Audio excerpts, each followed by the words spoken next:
salaamaaleykum chers internautes salaamaaleykum yéen ñi safoo programme Seneweb TV seneweb.com alors tey ñu ngi jàkkaarloog monsieur Alfred Bathily mu nekk un président tout heureux parce que son équipe US Ouakam vient de monter en première ligue sénégalaise depuis mën nañu wax 2015 ñëwul première ligue sénégalaise Ligue 1 alors président maa ngi lay nuyu bàyyi la nga nuyu téléspectateurs yi.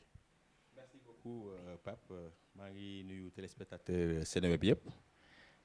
di leen sant di kontaan trop si ñëwu fii juste di préciser rek que c'est depuis 2017. 2017 ah 2015 depuis 2017. Donc qu'on est en Ligue 2 donc ça fait 6 ans ren mooy 6e année bi.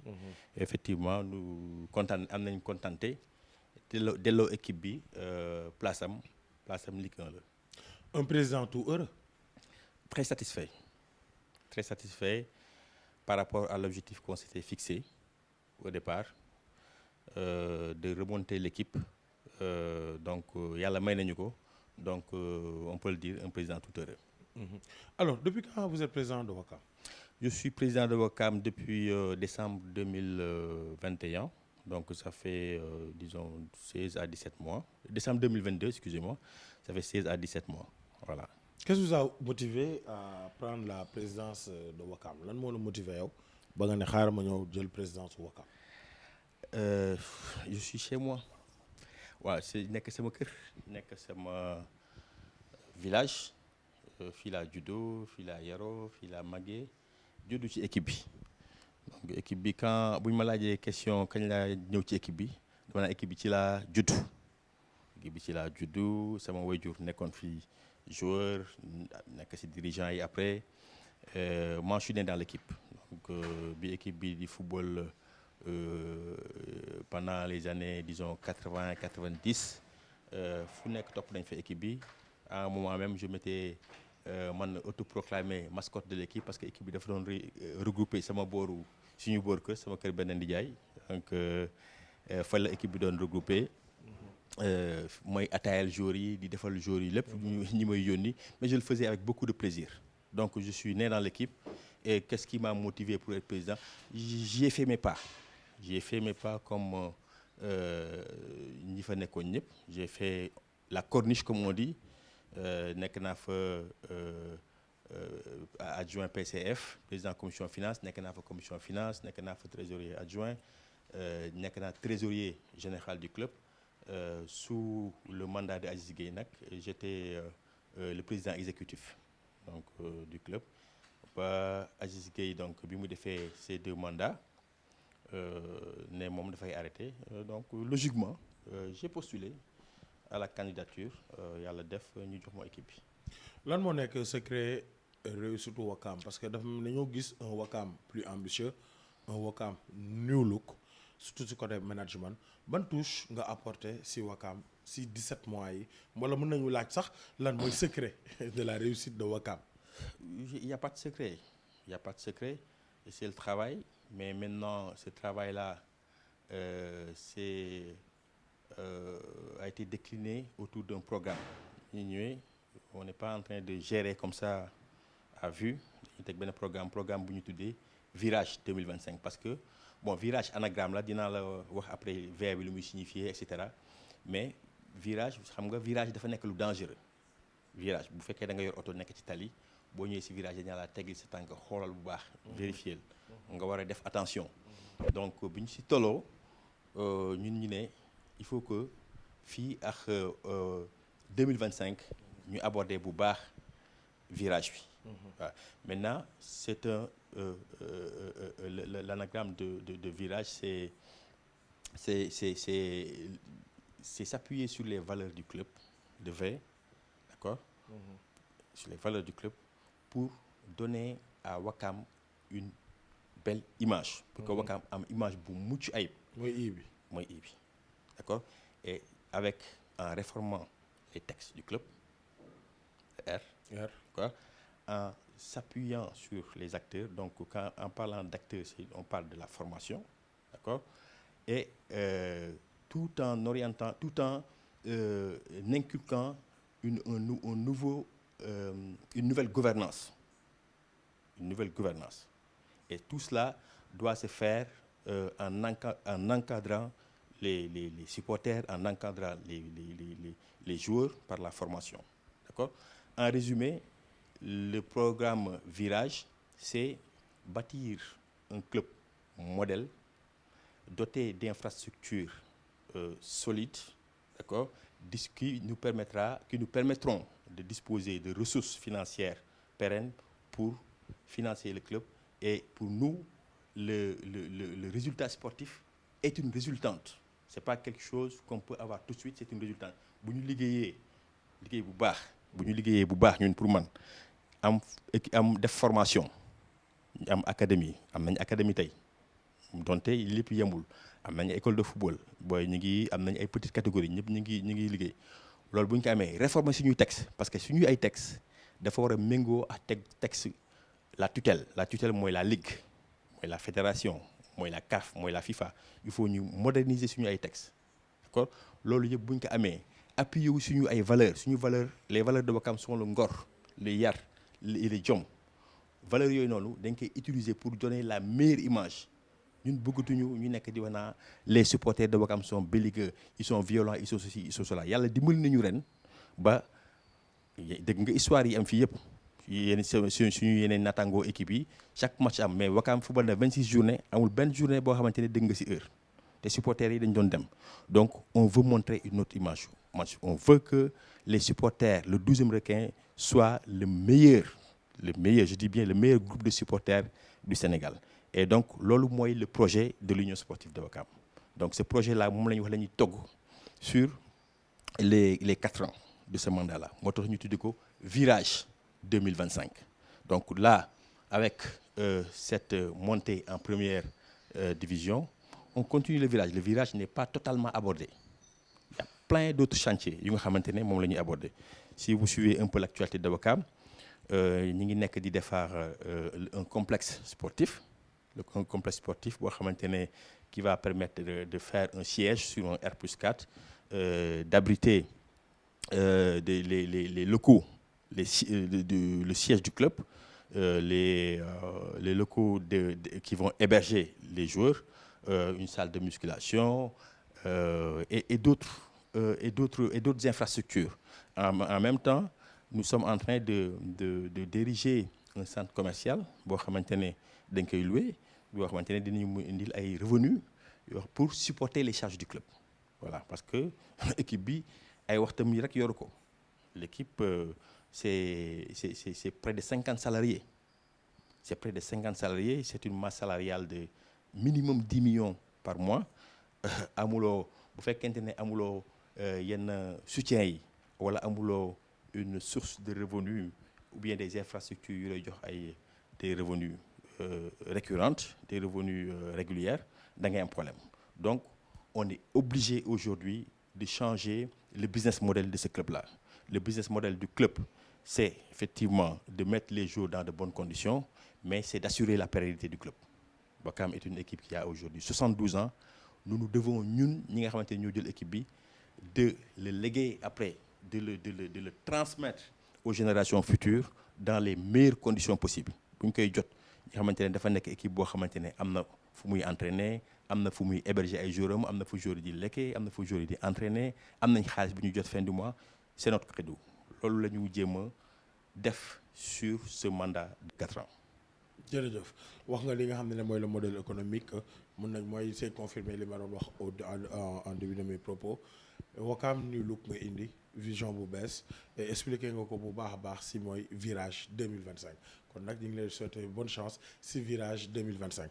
alors boo ñu doon defal un bilan. de cette année.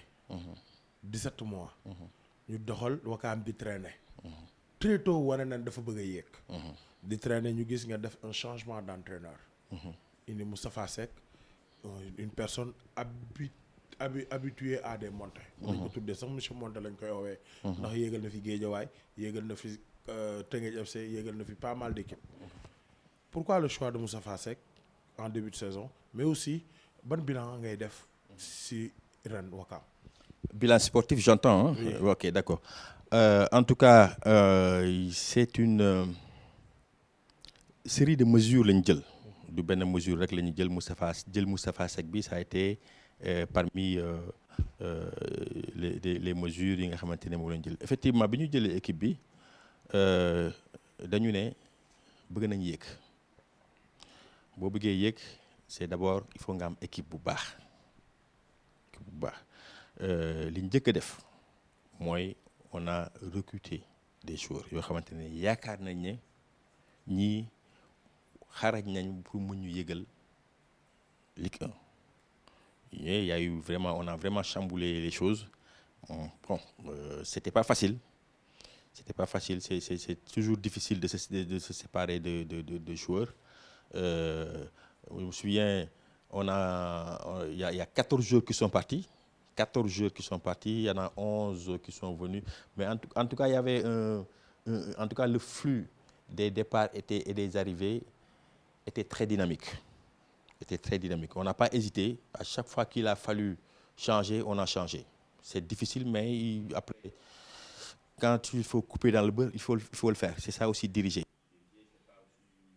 C'est pas ces moments là, on est sur des moments, c'est des moments, c'est de bons moments. D'accord, ça c'est ce que j'appelle les bons moments, mais les mauvais moments sont les plus nombreux. Et parmi ces mauvais moments, c'est se séparer de joueurs, c'est se séparer d'encadrement. Voilà, donc loolu lañu njëkk a def bi ñu ñëwee on a revu l'effectif. On a revu l'effectif. On s'est dit aussi que dañuy ñëw il faut ñu am un nouvel encadrement. Waaw, un nouvel encadrement. Liste bi, on avait une liste très réduite d'entraîneurs yoo xamante ne yaakaaroon nañ ne ñii war nañu mën a jégal et Moustapha Seck était notre priorité effectivement. C'était pas facile. Moi j'ai dû lutter serré avec lui pour que mu mun a ñëw effectivement boobu sax mi ngi fekk ndeysaan yaay ji feebar dafa mujj génn àdduna sax ñu ko koy jaalewaat encore. Il était très très proche, c'est un gars qui était très proche de sa mère. Donc affaire boobu xaw ko perturbé tuuti man ñu bàyyi ko ba yàlla def li gën finalement mais balaa mère bi di génn àdduna sax juboo nañ waaw ñu ñëw parce que suñu objectif aussi Wakam jarul sax présenté ñëpp xam nañ Wakam c'est quand même une grande équipe créée depuis 51 quand même 72 ans qui a eu à jouer les grands rôles de ce pays donc xam na Wakam donc et puis ñëpp xam nañ la passion des supporters de Wakam lu ñu gagné rek lañ bëgg a dellu Ligue 1 kooku bu mu ñëwee ñu waxtaan juboo ci kàddu yooyu itam waaw et ñu jàppale ko it waaw muy teg yenn conditions yi li mu bëgg yëpp defal nañ ko waaw li mu bëgg yëpp vraiment son encadrement moo tax aussi ça c'est une occasion de remercier son encadrement il n'est pas seul il a son adjoint Vieba ak des anciens joueurs de Wakam surtout Asmalik Dieng, Pape Latir Ndiaye qui fut capitaine de l'équipe, Khali Gueye, Maïssa, voilà, c'était un collège, Goro Ndiaye, ils étaient nombreux tout autour de Moustapha Seck et nous avons aussi cherché les moyens pour les mettre dans des conditions optimales. D'accord? On a cherché des coachs yoo xamante ne ñooy entraîner les joueurs sur le plan physique. On a un pool médical boo xamante ne ñooy xool la santé des joueurs on a un petit réfectoire boo xam ne des femmes yoo xamante ne ñooy toggal joueurs yi en tout cas on n'a pas lésiné sur les moyens pour mettre les joueurs dans des conditions optimales voilà d'alimentation d'entraînement de récupération des conditions médicales. Je pense que machallah on a fait le job et au bout du compte c'est des joueurs yoo xamante ne qui ont du talent et ce qu'on a surtout réussi à faire c'est d'en faire une famille. Avant c'est des joueurs qu'on avait réunis comme ça une sélection c'est devenu une équipe et à la fin du championnat c'est devenu une famille. C'est devenu une famille qui était soudée et qui était difficile à battre. Voilà. Alors bilan sportif yi tamit nombre de matchs yi ngeen am nombre de victoires yi ngeen am mu nekk lu considérable mën nañu wax ne sax remontada ngeen def ren di leen si féliciter bu baax a baax. Alors virage 2025 moom ngeen wax en 17 mois nga jëlee équipe bi Ligue 2 indi ko Ligue 1 lan mooy seen perspective. Déjà cette année en Ligue 1. Voilà, donc en Ligue 1, là on reste toujours sur le plan sportif, mais les perspectives, disons à moyen terme, se résument dans le programme Virage. Comme ni ma la ko waxee sànq ma nee naa le résultat sportif est une résultante du travail qu'on va abattre à côté pour pérenniser le club. boo amul xaalis doo dem boo amul infrastructure doo dem boo formé wul say joueurs doo dem loolu yëpp boo ko defee nag moo lay jox résultat sportif amaana loolu yëpp mootalewul ren mais yàlla def na ñu dem première division parce que le travail du man du man kese deuxièmement du si sama mandat la commencé ça a commencé mandat président bi fi nekkoon il s'est battu lu nekk def na ko équipe bii nii ñu si bëri fii lañ nekkoon il s'est battu il a tout fait et bi mu yàlla defee mu bàyyi équipe bi ñëw nekk maire xam problème yi équipe bi di régler c'est le moment l'occasion de le remercier mais il a doté l'équipe d'une subvention d'une subvention très importante je pense que il n'y a pas aujourd'hui un maire aujourd'hui au niveau du Sénégal qui est aussi proche de ses populations parce que il a été aux affaires il a été président de l'Union sportive de Ouakam il nous a doté quand même d'une subvention conséquente qui nous a permis vraiment d'être à je dirais pas d'être à l'aise mais en tout cas de boucler une bonne partie du budget ñun bi ñuy jël équipe bi ay bor lañu fekk mais yàlla dimbali nañu et jaaral na ko aussi si moom mu taxawu équipe bi subventionné équipe bi et personnellement di dem seetaani match yi saa yi ñuy demee football Thiès on a fait je pense 3 ou 4 matchs à Thiès il prend totalement en charge le regroupement donc c'est tout ça d'accord c'est tout ça et mooy que Ouakam dafa am organisation équipe de Ouakam bi c'est une équipe quand même qui est bien organisée c'est ma personne qu'on voit mais man du ma liggéey teg nañ ko ku nekk xam na looy def samay vice-président ñu ngi fii y a un cabinet qui est à côté ku nekk xam na looy def donc man bu ma jógee si réunion du ma dem réunion section je suis jamais parti en réunion de section chaque semaine ñoom ñu réunion di def équipe bi man je fais mes réunions statutaires dinaa def réunion bureau dinaa def réunion comité directeur et c'est le moment de les remercier ils ont fait le travail sonalu ñu ma si dara et ils ont été autonomes et je ne regrette pas d'avoir de les avoir comme collaborateurs d'avoir délégué ces choses-là ils ont été très bien et moi ça m'a permis vraiment de me consacrer à d'autres choses et c'est ça le travail le travail c'est que il faut que ñi ñëpp di jàpp ku nekk boo defee sa liggéey da ngay tax ñeneen ñi gën a am leneen lu ñu def la complémentarité donc vraiment loolu mooy Ouakam et organisation boobu dañ ko am am boy yoo xamante ne nos 4 des mousquetaires yoo xamante ne équipe bu lu ñu soxla ñoom suba ba ngoon ñu ngi parce que nos joueurs pour la plupart étaient hébergés pris en charge entièrement pour la plupart leen hébergés jël leen en charge entièrement et il y a des gens yoo xamante ne qui étaient à leur disposition lu joueur yi soxla suba ba ngoon lu équipe bi soxla suba ba ngoon ñoom ñoo koy dox donc c'est vraiment toute une équipe les supporters ont joué leur rôle les dirigeants ont joué leur rôle les joueurs ont joué leur rôle yàlla jàpp lañu ñu équipe bi yegg donc vraiment c'est s'il y a un secret c'est le travail s'il y a un autre secret je dirais c'est la solidarité qu'il y a eu et tout ça s'est fait à travers la famille man je pense que si bu may wax lan moo tax affaire bi réussi on a réussi à créer une famille les joueurs nous voyaient comme des grands frères ou bien comme des oncles et ñoom seen biir ils se voyaient comme vraiment des frères yu bokk ndey ak baay même ñi nga xamante ne sax football ñu ils étaient plus contents que ñi football donc c'est quelque chose à souligner. macha allah alors ñu ngi nekk ci njeexitalu entretien bi ma bàyyi la rek nga joxe sa mot de la fin ak tamit say remerciements. waaw merci donc remerciements yi damay bañ a juum mais maa ngi remercier Ouakam yëpp. maa ngi remercier Ouakam yëpp bu ma je commencé ci joueurs yi encadrement bi comme tout le comité directeur maa ngi remercier Ouakam yëpp. vraiment. ñëpp jàpp nañ ci bu baax si j'ai un mot de la fin bu may teg, je le dis, je le redis et je le redis, nous avons comme ambition de donner la meilleure image de Ouakam. Et je pense qu'on est sur la bonne voie. On a joué 26 matchs. Nos supporters ont été exemplaires. Ils ont poussé l'équipe.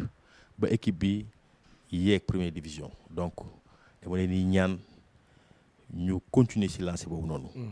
Seen challenge ñoom tey du dem stade saaga, du dem stade xeex, du dem stade di sànni xeex. Seen challenge xam nga lan la. Mooy que le 12e requin soit le plus grand club de supporters du Sénégal. Devant tous les autres, on a de très bons clubs de supporters. Je prends comme exemple Allez Casa. Je veux que le 12e requin fasse mieux qu'Allez Casa. Et ça commence par déjà s'arroger les valeurs du club. Bu ñu dem stade nañ ci dem ci ngor, yar, jom. Dem stade supporter équipe bi ñibbi si waat, quel que soit le résultat du club. Et c'est comme ça qu'on changera l'image du club. Équipe bi nekk na équipe bu am tur boo xam ne loolu kenn mën na ko changer. Ouakam yëpp bëgg équipe bi. Ouakam yëpp c'est une des équipes qui a une base affective. Keroog boo ñëwoon stade di nga xamante ne que voilà. Déjà Big Boy du jubilé, il y avait plus de presque 2000 personnes. Moi je dirais plus de 3000 personnes parce que le stade fait 1500 personnes. On a rempli le stade à fond et il y avait à peu près le même nombre si biti. Loolu stade la. Mais bi ñu ñibbisee Ouakam dem ci terrain basket bi, il y avait au moins le double de ça. Et moi ça m'a fait plaisir, mais aussi ça m'a interpellé. Interpellation mooy li ma nekk di wax nii, cette passion, cette base affective doit être une force. Elle ne doit pas être une faiblesse. Pour que ce soit une force, mooy il faut que nit yi waxtaane supporter Ouakam si ñi ñoo mën a supporter, ñi ñoo yaru. Tu vois, donc c'est ça le truc. Donc l'image, on changera dès que cette image-là, elle a commencé à changer très positivement. Et moi je suis sûr et certain que déwén, quand l'équipe va commencer à recevoir ces matchs, on va remplir le stade et on va vraiment doper les joueurs pour que l'équipe bi mën a dellu place am def jaloore. Mais def jaloore ci yar, ci ngor, ci yar ak ci teggin. Je ne pourrais pas aussi terminer sans remercier encore le maire de Ouakam. Hein? Donc je le remercie beaucoup. Pas plus tard que hier, donc on a bien coordonné. Bon, que joueurs yi sax dina def le tout pour xool la ñuy def pour récompenser joueurs yi. Donc ça c'est des choses yoo xamante ne vraiment qui sont très encourageantes. Qui sont très très très encourageantes. Il y a comme li ku lim jum xanaa moom mu yóbbaale remerciement yooyu yëpp rek ak les coachs, les joueurs, vraiment mon entourage, surtout mes collaborateurs, ñoom lépp ñoom la. Man wax naa la man du ma liggéey man affaire bi wax naa leen du ma ñëw seen réunion, mais ils font bien les choses. Heure match damay ñëw toog sama oto ba à 5 minutes mu ñëw dugg toog seetaan sama match. Ils font tout. Je ne me fatigue pas, mais ça me permet de me concentrer sur d'autres choses. Donc merci à eux. On part en Ligue 1.